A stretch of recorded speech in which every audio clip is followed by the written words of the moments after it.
here on Zoom and in person. And it's just going to be real brief, and then there'll be any questions and dialogue about it that comes after that. So you don't even need to skip ahead because I'm starting it right now. So, ladies, what I titled this on YouTube, and it's interesting, how I titled it on Instagram is different, but it's like a flip side of the coin. So on YouTube, I titled it, God is Missing from Yoga and Yoga Practice. Now, in Eastern yoga of India, I mean, yoga is Eastern, let's say, but, Christianity is also from fucking Israel. But that doesn't mean that we're Israelites as we practice Christianity or whatever. So just because we're doing yoga doesn't mean it's Eastern. This is American yoga that people are doing, or Western yoga. So God is missing from yoga in the East. Some included it, some excluded it. To make it more politically correct and widely acceptable, they would remove God from the equation, and they might talk about the soul somehow, but there's very little bit of talk about God. And I don't know how they managed to talk about the soul without talking about God, but they did. And I see a lot of people, it's just like I was warned or cautioned when I got into yoga, and I still practice yoga all the time, but it's so much worship of your own body, material things, your own emotions, that it's definitely separated from God. That what I titled this on, and why that's important, and not to be like God thumping on you, but whatever. And I'll tell you why it's important with how I titled it on YouTube, Instagram, which was perfect posture. Perfect posture. I have discovered in the last month, there's been a resurgence of Christianity in the IMC Nation movement. I've been reading the Bible. I've been going to a perfect God.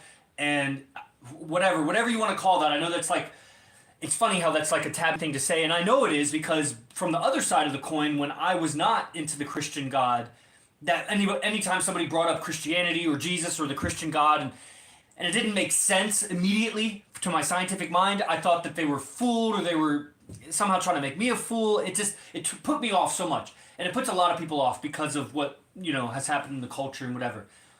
But that doesn't matter. It shouldn't take away from what I'm trying to say. That God is perfection, and all things are perfect in God's creation. And any deviation from that is not really a deviation. It's a mental construct that is making a problem where there is no problem. Because if there's a concept of God, if there is a God, which the two main pieces of convincing or whatever, these two main evidences, which aren't really evidences, it's just science has no evidence against it. And it may never have evidence against it. And these two main points are, how was the universe created? Which may not seem relevant to most people. Both of these are not going to seem relevant to people. But that's the problem, is you've lost yourself, you've lost your spiritual existence to secular materialistic existence because these questions were not important to you. And since they're not important to you, what's important to you is getting the bag, or getting the car, or paying off your debt, or going on vacation, or sex, or drugs, or those are material things. So the two questions are the two things that science can't solve as of yet. Hasn't for hundreds of years, thousands of years. Maybe it will in the future. Probably not, because I think as you start to zoom in on the microscope, it just zooms in. There's still more. It's always going to be more to look in. And the 2 points are, one, how is the universe created? The mythology of science is the Big Bang. That out of nothing came something, it spontaneously created itself. Look it up. That's literally the doctrine of science. That's the Big Bang. So still, God breathed it into existence is not really any less accurate than the universe spontaneously exploded itself and created itself. Okay, so that's the doctrine of science. And then the second piece of doctrine is somehow, I'm a scientist, PhD in engineering, and took all kinds of environmental physics classes and natural classes and all sorts of things. Researched it. Okay, so hydrogens and heliums and everything smashes together and makes heavier elements, and stars, the gravity pulls it together. Never mind where did gravity come from and all that. That's the same question as where the universe come from. That's, it breathed itself into existence. So science says. But the second point is, at some point, these elements, they get heavier. Iron is made, uranium is made, the stars they explode and scatter all the heavy elements through the cosmos. Planets coalesce and then have these heavy elements, blah, blah, blah, blah, blah. A bunch of dead, inanimate rock. At some point, becomes life. How does the inanimate rock become animate? How does the single cell, how does it go from dirt to single-celled organism? Science has nothing to say on that. It literally has nothing to say on that. All it says is somehow it happened, and then since it happened, evolution. Okay, so evolution makes sense to me, except for that initial part. That's fine. I don't need to know everything about physics and electromagnetic dynamics and things like that for radio wires to work, for cell phones to work. Like, we don't need to know everything about everything to make things work. So evolution works. I mean, viruses evolve, bacteria evolve. That's why we have to keep inventing new, antiviruses and things. And so evolution happens. But if you're going in with the science and the theory, the mythology of evolution, it started somewhere and they have no explanation for that. And to bring in any explanation for that would have to bring in some divinity, some consciousness outside of the system that said, here, now system, you're going to go from dirt to living dirt, clay to living clay, mud to living mud. So those 2 points, how did the universe get created and how did life start, so far out of the existence of someone who's just doing accounting or just your regular studio yoga teacher who doesn't really care anything about the roots of yoga, is just doing some fitness program regimen for people, fine. But I'm telling you that after years of going into fix my posture, fix my neck, fix my shoulder, fix my hip, fix my knees, whatever may happen, fix it, that I got really far in a lot of things. And I could keep going. It's fun. It's enjoyable. It's passionate. But I am worshiping my body if I don't have my mind on God. And the problem doesn't seem to go away. But it's amazing what happens to the discomfort in the body when I put my posture, when I put my mindset on posture, on perfection. When I think of perfection, that God is perfect and my posture practice is a form of worship, not to myself, but to God. That I keep God in my mind. God being this infinite, perfect intelligence, the perfection of the universe, looking down on me as if I was looking at an ant or a bacteria in a petri dish. I'm zoomed out, looking at me from the cosmos, from the planet scale, from the solar scale, from the sky scale, from just the atmosphere right around me, the air right around me, to within me. That from within all the way to without, there is perfection. And anything that seems imperfect, any problem or issue I have with my posture, with my breathing, with my illness, with my relationships, my communication, my money, my whatever, is just a mental concept of that. Even death. Because the only real problem is pain and death. Family member dies, I'm going to die, I broke my arm, this and that. But even that, in God's perfect universe, is not a problem. It's not a problem to God. I'm making it a problem to my person, a personal problem. I'm taking it personal.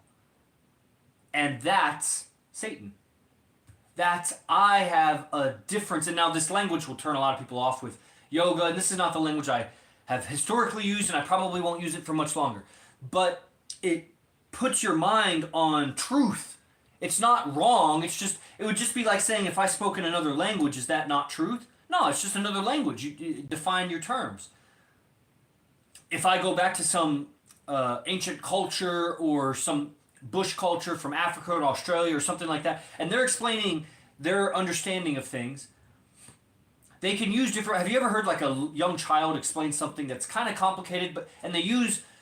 Like if you heard an adult use that vocabulary, you'd be like, that's dumb, you're saying it wrong. But when the kid says it, you give them some slack because they obviously don't know the vocabulary, and they say something so intelligent with basic language that somehow they identified a truth of a situation even though their vocabulary and their grammar was wrong. But you can tell what they're trying to mean is, wow, that's a really smart thing. Okay, so that'd be the same thing for like the Bushman or the person from Africa or in a tribe or some ancient language to describe truth. They're still describing truth. Not all of them. I'm just saying that they have the ability to describe truth even though they don't have the precise modern vocabulary, which even the modern vocabulary is archaic and retarded compared to 10,000 years in the future. The vocabulary, if we don't blow ourselves up or somehow lose all our information or whatever, it'll just get more sophisticated. But that is the problem. It can be the problem. It doesn't have to be the problem. The problem is we get lost in all the concepts and discernments and distinctions and the obscurities of language that we lose the essence of the truth. So it may seem like angels and demons and God and Satan and this and that. Well, that's going back 2,000 years, so you're getting dumber. You may have lost the truth in all of the trivia of the last 2,000 years. or the last 100 years, or the last 20 years, or however long. I was educated for so many years in, 12 years of public education, 12 and a half years of higher education. Nothing about relationships, nothing about God. Maybe some religious course that, kind of skirted over a bunch of concepts of God. There was no real teaching. Nobody that embodied that teaching that was teaching it. It was just trivia. They were teaching it like trivia from a book versus somebody being of it. That's why I come to you as a yogi, practicing yogi. So much of my success in yoga and my confidence, because I haven't been pushing the business so much, so it's not like there's tremendous success in my yoga. But I was very successful when I was doing it, and I have so much certainty and confidence on my physical yoga, not because I can do one-handed handstands and get my leg behind my head so easy, but because I know what I'm doing with my body. I know the objectives is not to do a one-handed handstand. Go train at a circus school or gymnastics school. It's not to get your leg behind your head. Go do a contortionist class. They'll get you. It's not to be able to flow and power and just do burpees, do calisthenics. Like those guys that do calisthenics and girls, they can do much more than a power yogi that does power yoga can do. You're missing the point if it's not a union with divine. And divine is a politically correct way of saying God. God. God. And if you don't have your mind on God when you're practicing, then what is your mind on? That is the object of your worship. Now, I can focus on the anatomy of my serratus and the image of it and isolate and activate it, but why? Why? Keep that in mind while you're doing it. It will bring more perfection to your practice. When I started doing that, the neck wasn't hurting, the knees weren't hurting. We try to approach that perfection with all of the little tips and tricks. The posture cues, do this or that. The philosophy of effortless effort. And try but don't try. Don't push. Be gentle with yourself. Nonviolence. All of these things will get you to a godly perfection of practice. They'll get you close. They'll approximate it. Kind of like you look at the GPS and it gets you there, but that's not getting there. That's just looking at a map. You got to get there. And then when you get there, it's going to look different than the map. So learn to appreciate what it actually is. Don't fall in love with the map. You like that, huh? That's good, right? Dang, that's quotable. That's clippable. Okay, so that's my piece. I said it for about 12 minutes. Hopefully you got some good stuff from it. Any feedback or dialogue, guys on YouTube or whatever, you can comment. Also, Instagram, Zoom. What says you? What says you? Bringing God back to yoga. I keep talking so that there's not silence. Yeah. Was there something else? It seemed like you were going to say something.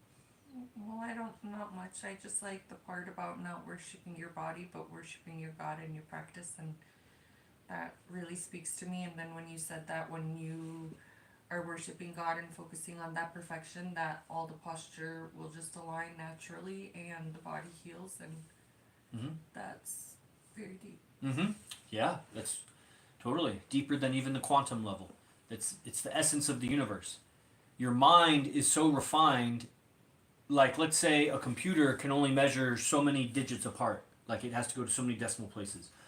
Or, if there's limitations. The mind, I don't know that there's a limitation to it. And using the mind to transcend the mind. Just, for example, no mind. Well, that's an idea. For example, focus on your breathing and remember God. That's, again, using the mind to transcend the mind. I don't want to go into the mind because I could focus on healing my shoulder, but one day I may not be able to practice yoga, or I may lose my arm, let's say. Do I stop practicing yoga? Do I lose the enjoyment of my yoga practice because I can no longer focus on the perfection of my shoulder or whatever? At some point, it'll all get taken from you. You're going to die. Is that when you'll realize, what should I focus on now? Oh, God. Oh, yeah. If you'd done that sooner, the part of the Ninth Limb Yoga brand is evolving yourself as a person to make better decisions so you create less karma for yourself in the future. And one of the biggest, if not the biggest decision a person will make will be their relationships. So obviously, romance and relationships, it's so integral to yoga. You'll have to avoid all relationships and suppress yourself to try to find some tranquility, or you're not going to make it trying to be a yogi in a relationship. But to be in a relationship requires communication. That's what it is. It's essentially communication: physical, emotional, psychological, intellectual communication. And so that's the ninth limb of yoga, is communication. And what was I saying? Point of all this. So I don't remember what I was saying, but if you have in mind that you're doing your yoga practice to live a better life, then it becomes a lot less about that posture, holding your breath, or this or that technique. So if you keep in mind that at the end of days, the priority will shift. The main priority will come to awareness on your deathbed. And if you do that sooner, you'll resolve a lot of future frustrations because you'll make more righteous decisions in your life. That's where I would even translate, I would retranslate, I don't know, I'm not a Sanskrit scholar, but there's the classic argument of brahmacharya in yoga and how that's like celibacy or no sex or this or that. I would say just righteous sex, if it's going to be focused on sex at all. Because we have Ishvara Pranidhana, which is a surrender to God. So that's right there in yoga. But that you'll see all these modern yogis in different... Find any English-speaking or American yoga instructor and get what they talk about Ishvara Pranidhana, which is one of the niyamas. This is one of the precepts of yoga, one of the most important parts of yoga practice, Ishvara Pranidhana. And they will change the translation so it's not surrender to God, it's surrender to a higher power, or, they'll find all these different ways of wording it other than surrender to God. And that's literally what Christianity is surrender to God. Thy will, not my will. Jesus on the cross doesn't understand, says, but it's my... No, it's before, actually. It's when they take him. And one of his apostles takes out his sword and cuts off the ear of one of the guards that came to arrest him. You know the story. And Jesus is like, put your sword away. Why would I not take the cup that my Father giveth me? Which was that's the plan, was for him to be arrested. Don't fight, not with violence. It's just going to create karma. That's ahimsa, non-violence. This is the plan. This is God's plan. Surrender. And then on the cross, or I guess it was on the cross, and he says, or it was at some point in the crucifixion process, the passion, and it's like, please take this cup from me, or if someone else can do this, please give it to them, Father. But if not, thy will, not my will. That's Ishvara Pranidhana. Surrender to God at the most difficult time to surrender, when you're facing imminent death, being nailed to a cross, thorned, whipped, like the worst. That's the time when you don't want to surrender to God. You be God. No, I'm going to change my fate. Let me put in some effort to change my fate. I got a plan. Let me make a plan to change my fate here. And maybe you'd succeed. Maybe. But that's not Ishvara Pranidhana, and it's not to say to become a martyr. It's to say that that's what Jesus was teaching. That's what Patanjali from the Yoga Sutras was teaching. Just like the Bible, like this Bible Thumper came on podcast the other day and was debating this and that and this and that, and said the scriptures of Jesus Christ. They're not the scriptures of Jesus Christ. They're not Jesus' scriptures. They're the scriptures about Jesus Christ. See the difference? His apostles wrote the Gospels. He didn't.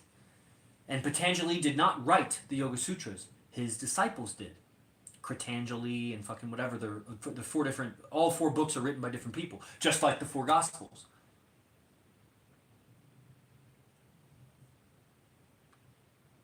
Ishvara Pranidhana, surrender to God. That's remembering perfection and stop trying to deviate from perfection with your plans. And how do you know you're deviating? Because you're getting all kinds of emotions and thoughts about it. You're strategizing about it. How you're going to change God's plan. You're getting emotions about it. How it's not going your way. That's devilish. And that's creating suffering. Bring God back into your yoga practice and you'll do a lot better. If you try the ways that I tried. That doesn't mean forget the anatomy, all the yoga cues, all the systems of practice. Those are great. It's good to learn those things because once you learn them, then you don't have to focus on them when you practice. You can focus on something better. Even when you're learning them, focus on something better. It will help you. Okay? Anything else? What do you mean? It'll help you to focus on What will? God. Oh. Yeah. Yeah, it'll make your practice better if you focus on God. Okay, well, that's all. Oh, I didn't record this. Dang. Okay. Dang, that was what's on Instagram. Yeah, I streamed it to Instagram and YouTube, so I'll share that in the group for the girls on Zoom. I didn't record the Zoom. Okay, praise the Lord, everybody. Apply it however you do. You don't have to be practicing yoga to apply that. Right now, just remember perfection. Remember God. And there is some messenger that connects you with that, whether it's Patanjali or Jesus Christ or whoever. There was a messenger that brought you the message of surrender to God. Stop making your own plans about things. You can. It doesn't mean I like, okay, I have a schedule for later, and you came over at this time, and at 5 I'm doing this. But the more you wrap up your mind in plans and planning and infatuating and obsessing about plans, like later I'm going to have some eggs with avocado, let's say. Can't wait for my eggs and avocado later. Now you're worshiping eggs and avocado. You can't worship two gods. So you can do that, but remember perfection. But probably this will happen. As you remember perfection, you'll forget how much you want the eggs.